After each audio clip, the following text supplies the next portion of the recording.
Hello, everyone. I am Devin Moore, Humanity Rising Ambassador, founder of the Race to Speak Up anti-bullying organization, and your host of Humanity Rising's Mindful Connections podcast. We've partnered with Open Mind Health to bring you mental health professionals from across the country to educate and give you advice in real time on subjects like today's topic, which is bullying. If you have any questions during the episode, feel free to just put them in the chat and our guests will answer. Also, we'll have an open Q&A session at the end. Joining us today is Celeste Lopez.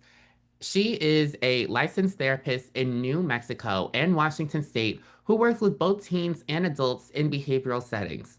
She has supported people from many different backgrounds, including those going through really tough times like hospitalization, incarceration, or major life transitions. Hi, Celeste. How are you doing today? Hi, I'm so good. I'm really excited to be here and talking with you and seeing if people have questions afterwards. Yeah, I'm so excited to be here. How about for you? Oh, I'm doing very well. The sun is shining right now. I'm in a calm state because about to talk about a topic that's very, very specific to humanity rising, very Yeah. specific to, unfortunately, a lot of people in modern day. And I'm just Mhm. happy to have a professional like you come onto this podcast and talk about a topic like this. So, are we ready to just dive in? Let's do it. I'm ready. Okay, awesome. So you started working with youth right after graduating. What drew you to work with kids even as young as fifth grade in such emotionally complex settings? I wish I could say that it was just something that I was immediately drawn to. What actually happened was I needed a job right out of grad school. There was a particular job opening, and when I got the job, they were going to determine who I was going to work with initially. So I could have landed with adults, I could have landed with the kids, and my supervisor just thought that what she saw in my training and my personality, she thought I would be really good for the kids. And so that's where she sent me. And I am so grateful that she did. It was a lot of fun to work with them. My favorite thing about working with kids, no matter how young, because we had a range, we had quite a range of kids that were hospitalized at the time. It was a rough time in their life. But I also had some teenagers that were pretty close to graduating high school.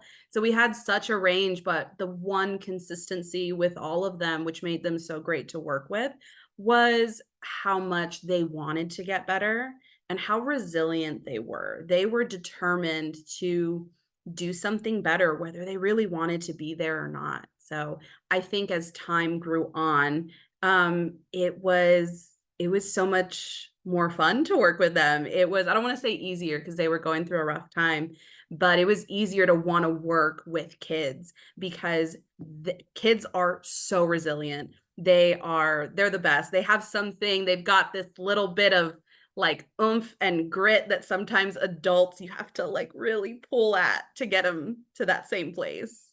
Thank you for sharing that. I appreciate the word that you just used, resilient.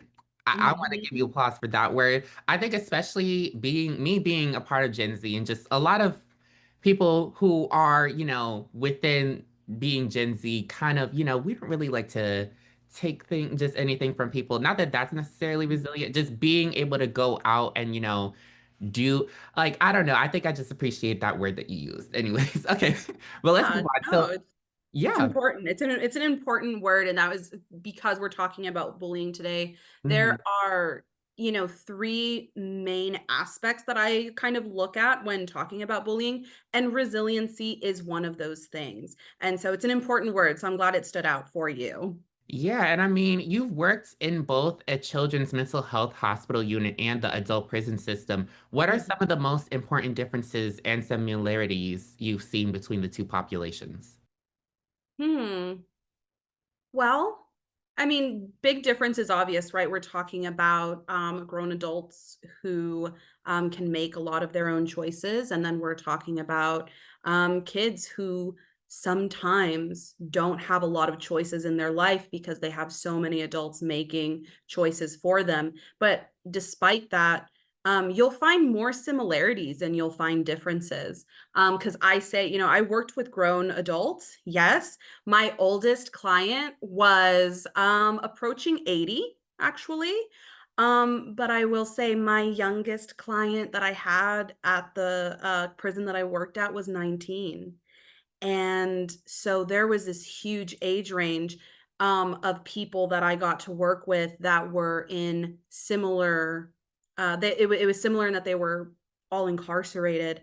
Some of the similarities that you'll find though is that much like kids, they were really confined to you are allowed to do these things, and these are the things, these are the rules, and this is what you're not allowed to do. Another similarity is that, it was something that we talked about. I was so fortunate that I got to work with a team. I had a team at the prison, and something that came up so often was that, we had in our groups, we had people come in and they wanted to show you how tough and how hard they were, and how, you're not going to mess with me. You're not going to get me to talk about things that I really don't want to talk about. And we just kind of accepted that and said, okay, that's fine. But are you open to being in this group setting? Are you open to doing this, that, and the other? And the more that they trusted and just delved into the process, the more we saw those walls come down. And there were so many times where I was looking at a grown adult who, in my eyes, I could see like this little wounded child that just wanted someone to tell them that they weren't a bad person, someone to tell them that they had done a good job. A good job in the prison system, it goes a long way for someone's just self-esteem when they're at really low points in their lives. And when I've gotten the opportunity to work with kids, I've taken that very similar approach to how much kind words can go a long way for a kid.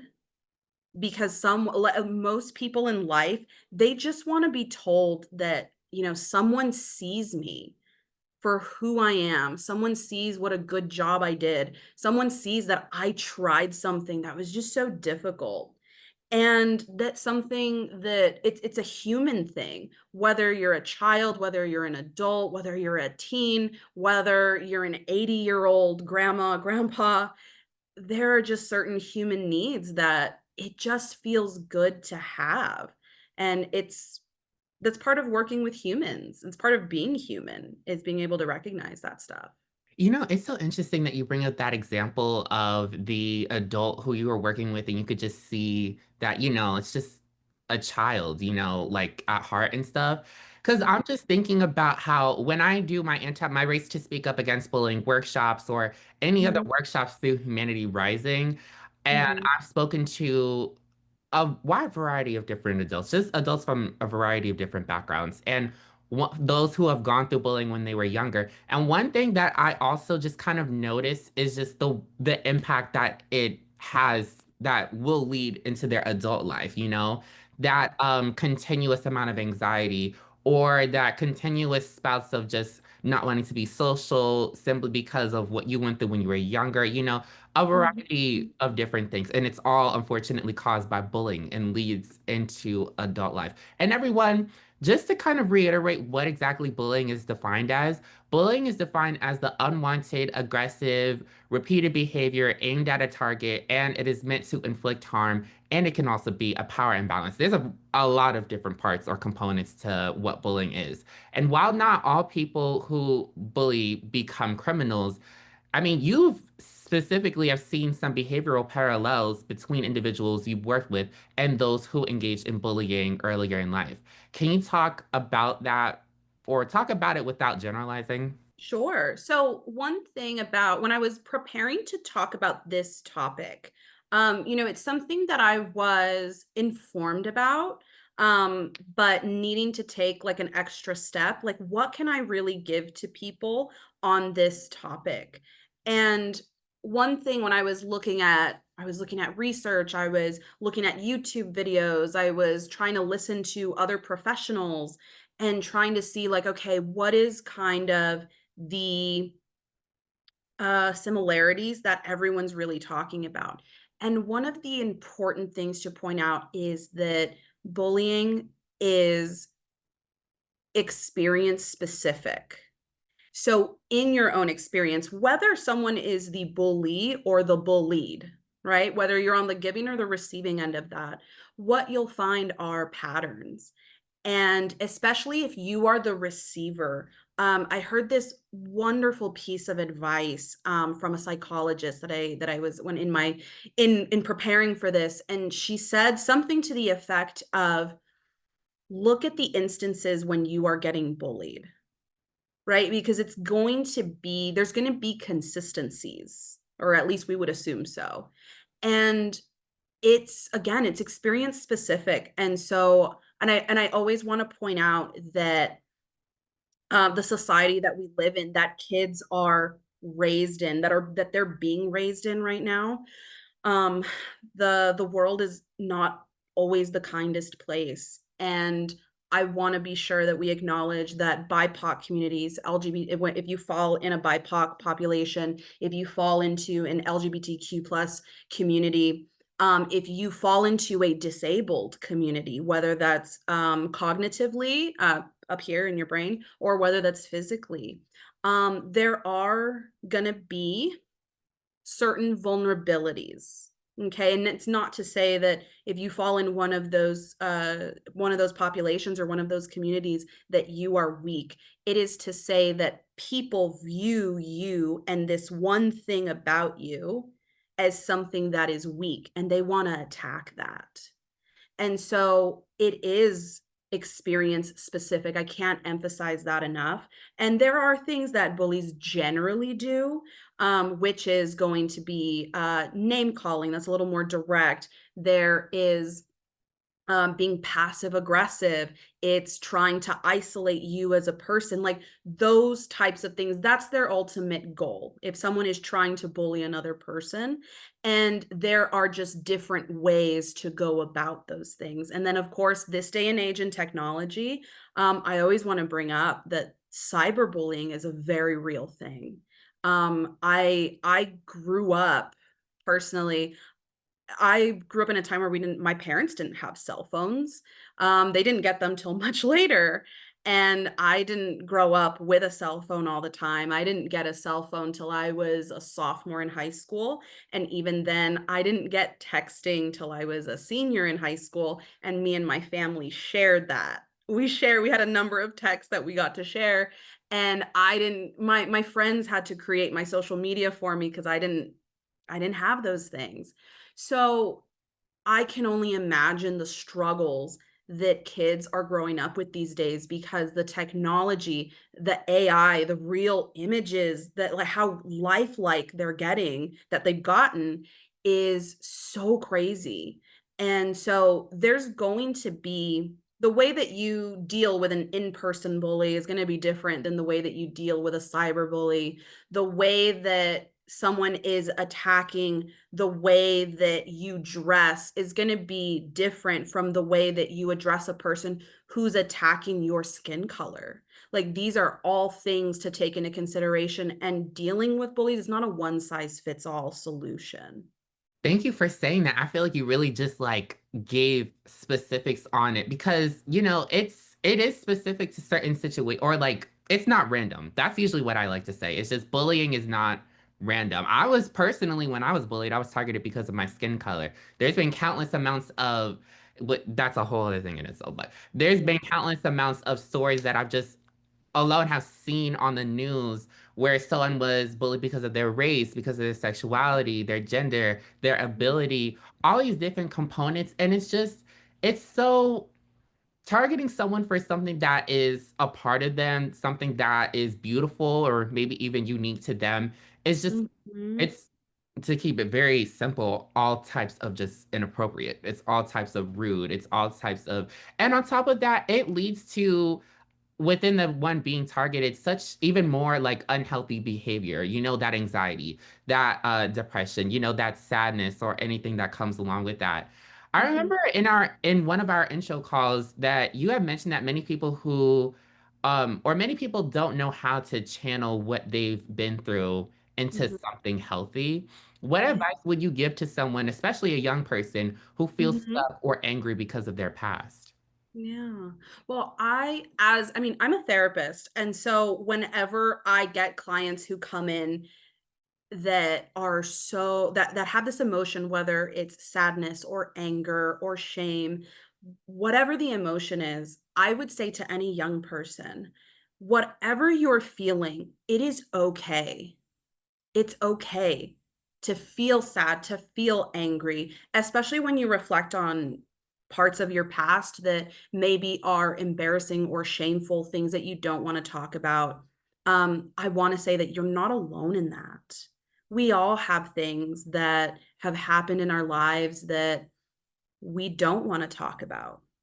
I think you'd be really hard pressed to find a person that doesn't have an experience that they're like, keep away, stay away. I don't want to talk about that. And so you are not alone. And I know that as a kid, I remember feeling as a kid, as a teenager, as a young adult when I was in college, so many different points in my life, I remember feeling so alone. And that is, I don't wanna call it a normal part of development, but it's a common experience in our own developments. One of the best things that I think that anybody could do, especially in the context of bullying, right?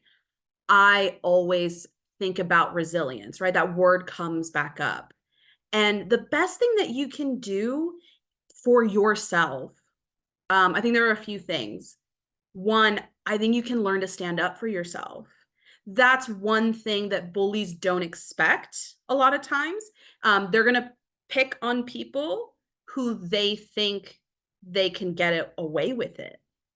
And it's often people who, in moments, can't defend themselves or haven't learned. I won't say can't, haven't learned how to defend themselves in that moment, or who are maybe less likely to do so, or in some cases are unable to do so. And so, one of the best things that you can do for yourself is learn how to stand in your own power. You want to take your power back and say, just because this person thinks this way about me doesn't make it true, right? I can learn and know who I am and feel secure and feel, and that's a skill. All of these things are a skill to learn how to do. But learning how to stand up for yourself and take your power back is so important. Saying something back is kind of the startup to that skill. So many times it's easy to tell kids especially like, oh, just ignore it. Walk away, tell an adult, and I know parents and teachers sometimes are trying their best to help those who are suffering or who are in need, but the reality is those approaches don't work. I wish they did. I really wish they did. They don't. They don't work. They just don't. So then what can we do? I can learn to say something back. I can learn to stand up for myself. Building community is so important. When I worked with kids in my internship, I remember feeling so guilty because I had a hard time communicating to them, like, I promise life gets better. I promise you'll find your people. It may not be right in this moment. Um, but if you take active steps to finding your people, finding your community, those are people who look like you. There are people who don't look like you. There are people who have the same interests as you. They are people who are going to support you, even when your thing is not necessarily their thing. They are people who are going to give you words of encouragement when you need it most. They're people that you can hit up anytime, call or text or video chat, whatever it is that you do, and they're going to answer, right? So you want to build community. And I think one of the other things that you can really learn to do for yourself is find something that you love, that you are passionate about. So I talk about this with my adult clients. I'm like, we've got to take that energy, we've got to put it somewhere. And I'm a big fan of stand-up comedy. And I can't tell you how many comedians tell real stories, and those are my favorite comedians to listen to. They tell these very real stories about being treated horribly, and they've twisted, not that they've twisted the truth, but they've taken it and twisted the story in a way that is not only funny and entertaining for people, but lets people know, like, hey, you can take a horrible experience and turn it into something for your benefit. So whether that's something like comedy, that could be something theatrical like performing. If you're a musician, if you're a singer, if you're a drawer, if you are a storyteller, if you're a person who's into athletics, there's so many things that you can do to channel the hurt, the pain, the stories that you have and turn it into something positive for you, because that's what's important. You just gave some great advice. Thank you for sharing all of that. I want to ask you, especially being that you are a therapist who has also worked with parents, what are Mhm. your thoughts on this fact? So, something I've just have understood as I've gone through my I about 7 years now of giving anti-bullying workshops, of working with Humanity Rising, and also speaking to speaking to clinicians, different mental health professionals. So something that I've learned in relation to bullying is oftentimes the bully themselves, they are learning that mentality in their home environment, where their parents are, their guardians are. Tell me what your thoughts are on that. So, funny enough, when I was looking at the research part of bullying, there are these things that we call risk factors versus protective factors. Risk factors are the things that put you at risk for any given event. Protective factors are the things that protect you and make it less likely that adverse situations are going to happen in your life. And unfortunately, not everyone grows up in homes and families that are healthy or that are supportive. There are so many families out there that are dealing with some hard stuff, parents who have their own trauma, who can't seem to get their family above the poverty line, parents who are working so hard to make sure that their kids have a light on at home and food on the table. And sometimes that just means that they're a little more absent. We're again coming back to the fact that we're all human. We all have struggles and we all deal with struggle differently. And that's not always in the healthiest way. And so it's it's hard if you're a person that comes from that kind of home. And if we look at risk factors, some risk factors that kind of naturally put someone at more risk for adverse, not just bullying, but any kind of adverse event happening in their lives, is often single parent homes. And I do want to point out, like, shout out to single parents, like they're trying their best. They're working really hard and they're doing best with they're doing the best that they can with the information that they have right now. And I don't ever want to condemn someone for being a single parent, because sometimes that's the healthiest the thing that they can do for themselves and their kids. It just naturally leaves a child more susceptible, more at risk for something bad happening. And so that's one thing that we found. We found the research has found that um, when you come from families who are already invested in, not invested in, but have had several generations of abuse and neglect and substance abuse, so whether that be alcohol or other drugs, that was another piece that, the family doesn't know how to deal with the terrible things that have happened in their generationally throughout their lives. And so that leaves them with limited options, and sometimes the easiest option is gonna be drugs and alcohol. And that leaves a child very naturally more susceptible to abuse and neglect, and it also, um, leads them to a higher likelihood that they are going to get bullied in some form or fashion. That's not true for everybody. It just heightens the likelihood. So those are just some things to be on the lookout for. And I think it's a societal problem. It's not just the parent and child that come from this troubled home. It's not just the school or the therapist that's working with kids and families.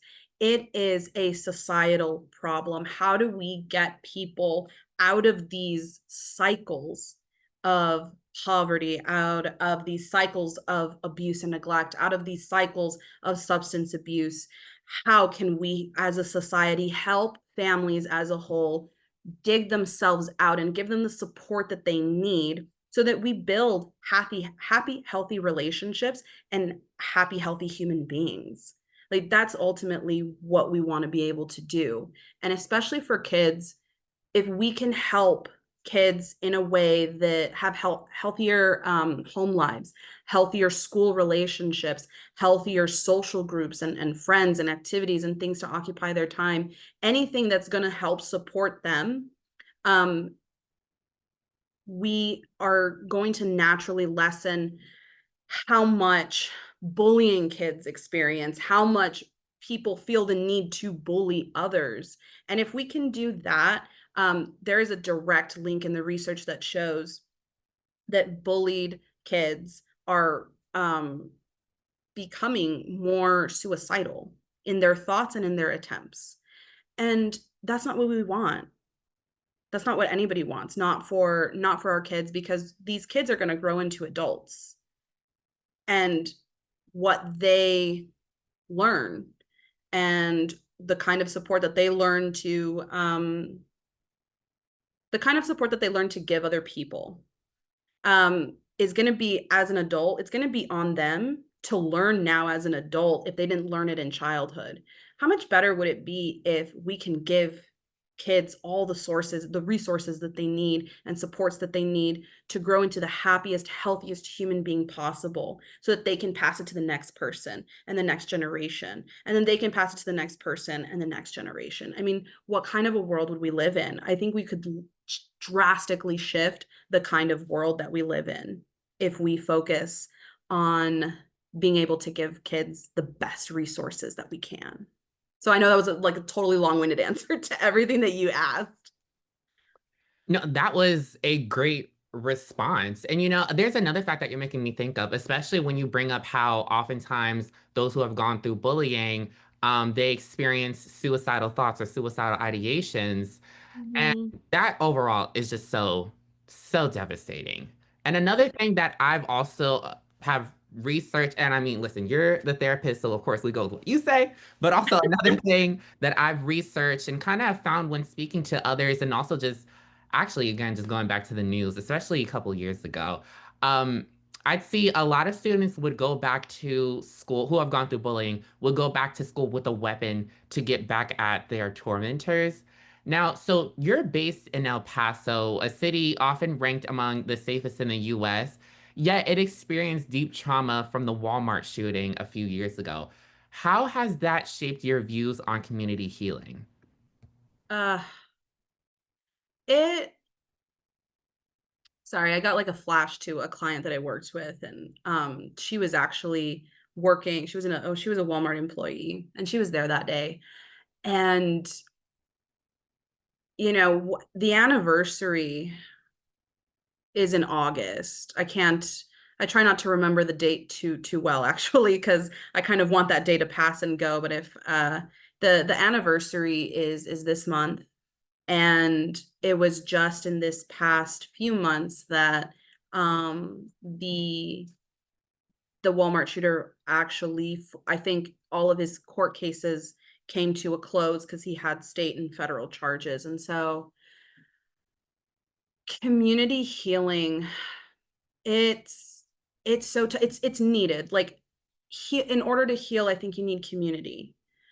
Um, what makes situations like that so hard, because El Paso's not the only place that has been hit with that kind of violence.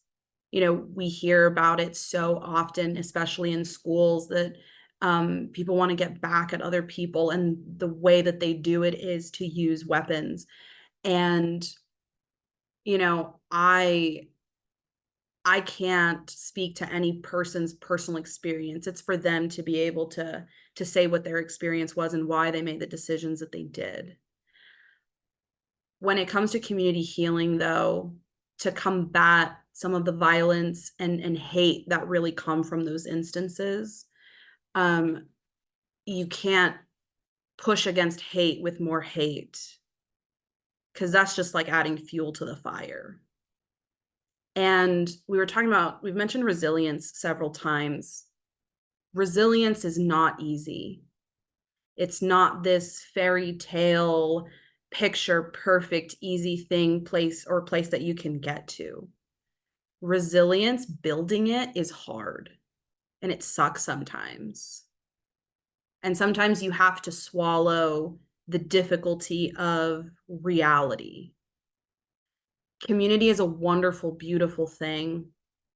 And when you can come together in support of each other, when you can come together in love of one another, and community healing will really challenge you to consider how much or what lengths you're willing to go to actually heal.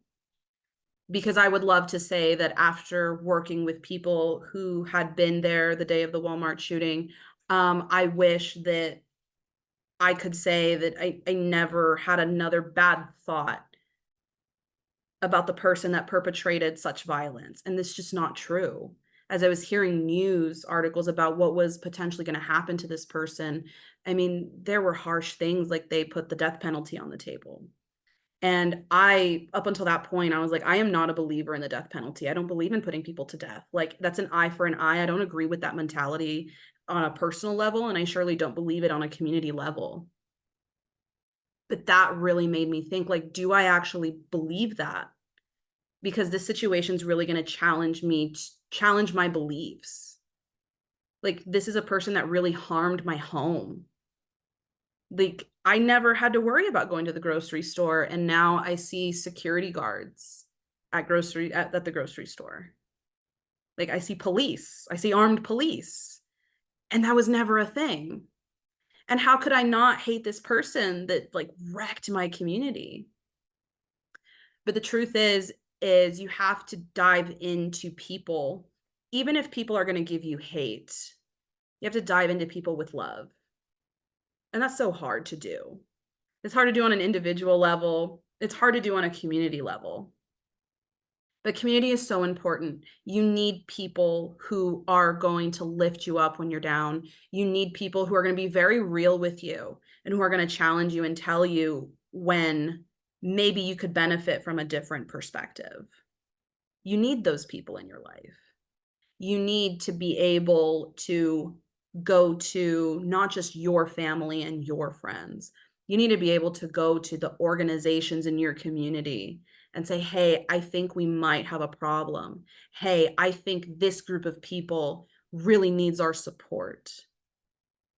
And it's when we talk about community healing, when we can do it together, I think that's one of the most powerful things. Like, we're better in numbers. We really are. And so I don't know that that totally answered your question, but I'm a big believer in being able to heal all together. I also recognize that it's hard. It's hard to heal on an individual level, and then to spread that out into numbers. When it happens, it's amazing. It feels amazing. The road to get there, though, can be really challenging, and I wouldn't tell anybody something different. Thank you for sharing that. I want to open it up to Q&A. Some people have privately sent me some questions, and they actually sound similar to a few of my other questions I wanted to get to with you, actually. So I'm going to word it just to add on a bit. The first question, so in regards to your work, have you noticed patterns of isolation or rejection from earlier life stages influencing mental health outcomes later on? Yeah, absolutely. Like, and that one like came quick, like because I automatically thought of a client that I had worked with.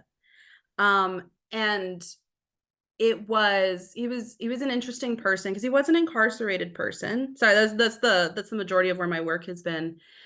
And um much like life in general, people learn how to deal with things in different ways. And that's based on experiences, that's based on who you are as a person, that's based on what you've learned throughout your life in terms of coping skills. But I remember this one guy, and there were two group members, and they had been incarcerated a really long time, like 30 years. And one of them, he did every program he could. He did every program. He joined every club, every group. He wanted to do something with his time. He wanted to show people that you don't have to sit in incarceration and do nothing. He was going to be the doer. And then I had this other guy who was so timid and so scared and would isolate himself. And whether that was in my group or back in their living space, that was his way of dealing, which was isolation. And the more I got to know him, the more I realized like that was always how he dealt with it. He had had a traumatic brain injury, and it left him scarred in some ways where he was like, I can tell I'm not getting something the way other people are. Um, and that was how he dealt with it. It was so much easier for him to fade into the background and pass by than it was to be involved and engaged. And so, not to say that either of those things were a bad thing, but for anyone that does isolate, because I currently work with clients who definitely want to isolate. Um, my question is always, are you living the kind of life you want to live when you isolate? Because your intention has a lot to do with it. I like to isolate sometimes. I like to go on a walk by myself, and I don't want anyone to disturb me because that's my me time. So it's not a bad thing. It's time that I get to myself, and I love it. I enjoy it. But my intention is to always come back. I want to come back to my boyfriend. I want to come back to my family. I want to come back to my friends. And so I would really ask you, like, what's your intention when you isolate?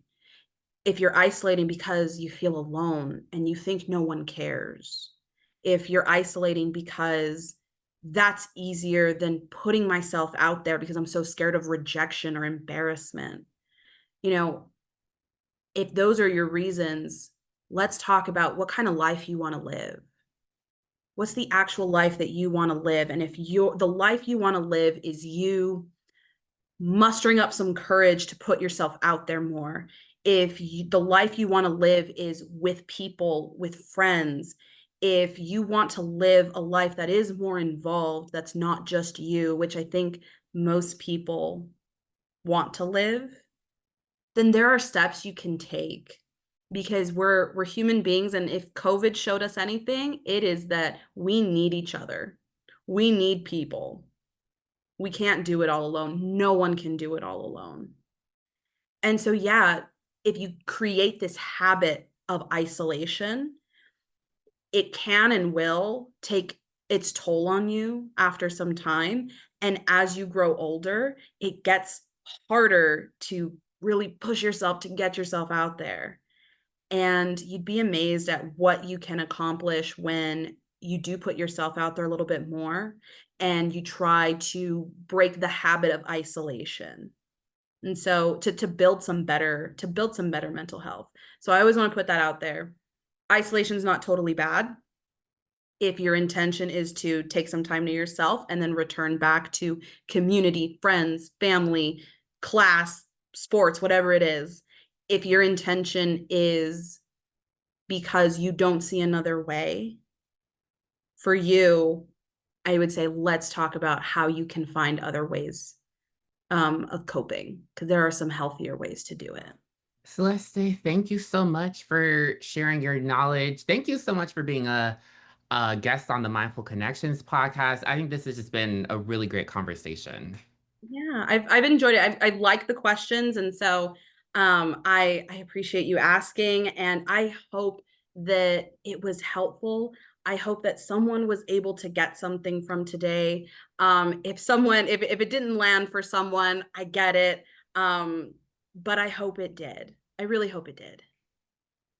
Yes, we appreciate you bringing your insight and knowledge on the topic of bullying and also resilience. Everyone, please remember to go Google that word. If what Celeste told you today, if it's still not getting through to you, just look it up. No, I'm just joking around. I'm just joking around. But still, we do need to keep that word resilience in our heads too. So thank you for sharing that. Thank you everyone for joining. Remember, joining the Humanity Rising movement means that you can receive service hours for watching the Mindful Connections podcast and completing our after episode survey, which is again also linked on our interview. Let's be mindful and rise up for ourselves and for each other. All right, everyone, we will see you on our next episode and have a good one.